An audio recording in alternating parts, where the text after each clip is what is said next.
Hello friends, welcome back to the my new video guys and my YouTube channel guys. Today friend we are going to talk about guys how can we set pin lock in our Infinix phone device. Means guys your 4 digit password guys you want to set in your phone. So how can you set? Today friends I will show you. I will tell you in this video.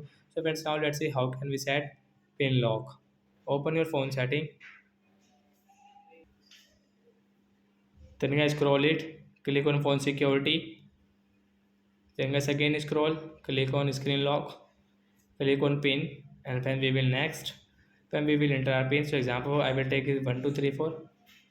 So example over we will take 1234, but guys you can set according to yourself and don't do any mistake, be careful. So next, done, come back. Friends, you can see we have this 4 digit password.